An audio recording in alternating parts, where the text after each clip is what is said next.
कि भाजपा सरकार चुनावी बॉन्ड का जो फैसला लेके आई थी, माननीय सुप्रीम कोर्ट ने उस फैसले को असंवैधानिक कहा है। समाजवादी पार्टी इस फैसले का स्वागत करती है। चुनावी बॉन्ड लेके आते हैं, देश की सबसे अमीर पार्टी भाजपा हो जाती है। प्रधानमंत्री केयर फंड बनाएंगे, नहीं बताएंगे किसने चंदा दिया, कहां खर्च हुआ, आरटीआई से बाहर। भारतीय जनता पार्टी की कथनी और करनी में बड़ा फर्क है। नमस्कार दोस्तों, भारत एक सोच देख रहे हैं आप। दोस्तों, सुप्रीम कोर्ट के एक फैसले ने सरकार को बहुत बड़ा झटका दिया है। क्या है वो झटका, वो हम आपको बताने जा रहे हैं। सुप्रीम कोर्ट ने ऐसी क्या टिप्पणी की है, ऐसा क्या फैसला सुनाया है जिसको लेकर सरकार टेंशन में आ गई है। देश की सर्वोच्च अदालत ने इलेक्टोरल बॉन्ड स्कीम को असंवैधानिक करार देते हुए रद्द कर दिया है। इतना ही नहीं, सुप्रीम कोर्ट ने पिछले 5 साल के चंदे का हिसाब किताब भी मांग लिया है। अब निर्वाचन को बताना होगा कि पिछले 5 साल में किस पार्टी को कितना कितना चंदा दिया गया है, यानी कितना पैसा किस पार्टी को किसने दिया है, यह सार्वजनिक करना होगा। सुप्रीम कोर्ट ने कहा है कि वो स्टेट बैंक ऑफ इंडिया से पूरी जानकारी जुटाकर इसे अपनी वेबसाइट पर साझा करे। बहुत बड़ा फैसला है दोस्तों ये। सुप्रीम कोर्ट के इस फैसले से उन उद्योगपतियों को बहुत बड़ा झटका लगा है जो सत्ताधारी पार्टी का यहां पर लाखों करोड़ों का उनको चंदा देकर सरकारी कंपनियां खरीदते थे, सरकारी ठेके लेते थे, सरकार से ठेके ले लिया करते थे, सरकार के दुलारे बन जाया करते थे। सुप्रीम कोर्ट ने अपने फैसले में कहा कि इलेक्टोरल बॉन्ड के जरिए किसी पार्टी को गोपनीय तौर पर देना संविधान के अनुच्छेद 19(1) के तहत सूचना के अधिकार कानून का उल्लंघन है। और कोर्ट ने अपने फैसले में कहा, वोटर्स का हक है कि वो पार्टियों के फंड के बारे में जानकारी रखें। जरा सोचिए दोस्तों, कोर्ट ने कितनी तल्ख टिप्पणी की है कि यहां पर जो वोट देते हैं आपको, यानी कि देश की जनता का ये हक है कि पार्टियों को जो फंड मिल रहा है उसकी जानकारी जनता को होनी चाहिए।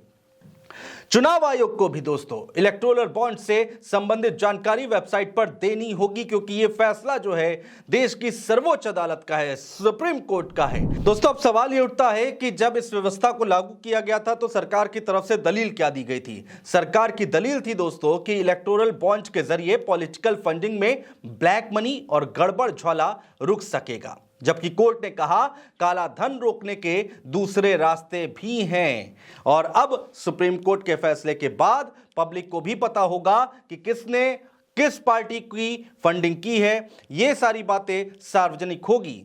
दोस्तों, 4 लोग थे, 4 लोगों ने सुप्रीम कोर्ट में याचिका देकर चुनावी बॉन्ड स्कीम की वैधता को चुनौती दी थी, और इन्हीं याचिकाओं पर सुनवाई करते हुए सुप्रीम कोर्ट ने ऐसा फैसला सुनाया है।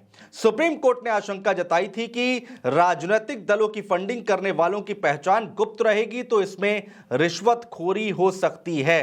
पीठ में शामिल जज जस्टिस गवई ने कहा कि पिछले दरवाजे से रिश्वत को कानूनी जामा पहनाने की इजाजत नहीं दी जा सकती है। बहुत बड़ी टिप्पणी है दोस्तों।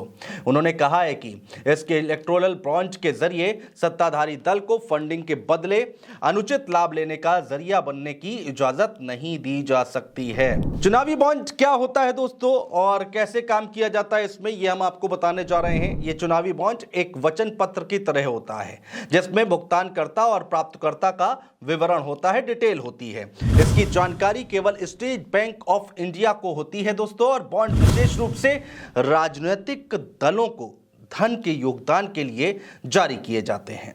चुनावी बॉन्ड की पूरी कहानी क्या है दोस्तों, वो भी हम आपको बताने जा रहे हैं। कैसे ये अब तक सामने आया है, कैसे सरकार ने इसको लागू किया है, ये जरा समझिए। जनवरी 2018 की बात करें दोस्तों, तो जनवरी 2018 को केंद्र सरकार ने चुनावी बॉन्ड की योजना को अधिसूचित किया। अक्टूबर 2023 को इसके खिलाफ याचिका दायर की गई। मामला संविधान पीठ के पास गया और नवंबर 2023 को संविधान पीठ ने फैसला सुरक्षित रख लिया दोस्तों। फरवरी 2024 यानी कि अब सुप्रीम कोर्ट ने चुनावी बॉन्ड पर रोक लगा दी है, अपना बड़ा फैसला सुनाया है। दोस्तों, सरकार की तरफ से तर्क दिया गया था कि ये योजना पारदर्शी है। सरकार ने कहा था कि ये कदम देश में राजनीतिक फंडिंग की व्यवस्था को साफ करने के लिए उठाया गया है। तो दोस्तों, कोर्ट ने केंद्र सरकार की इस दलील को कि ये योजना पारदर्शी है, इसको खारिज कर दिया है। न्यायालय ने राय दी है कि ऐसे चुनावी बॉन्ड काले धन पर अंकुश लगाने वाले उपाय नहीं है। सुप्रीम कोर्ट ने इलेक्टोरल बॉन्ड योजना की आलोचना करते हुए कहा कि राजनीतिक पार्टियों को ही हो रही फंडिंग की जानकारी मिलना बेहद जरूरी है। जो फंडिंग हो रही है राजनीतिक पार्टियों को, उसकी जानकारी होना बहुत जरूरी है। इलेक्टोरल बॉन्ड सूचना के अधिकार का उल्लंघन है। तो ऐसे में यह माना जा रहा है कि सरकार के लिए बड़ा झटका है जो सुप्रीम कोर्ट की तरफ से आया है। सरकार ने 2018 में इसको अधिसूचित किया था, लागू किया था, और उसके बाद से ही कोर्ट में यह मामला चल रहा था और कोर्ट ने बड़ा फैसला सुनाया है दोस्तों, और बड़ा झटका दिया है सरकार को। बहुत शुक्रिया।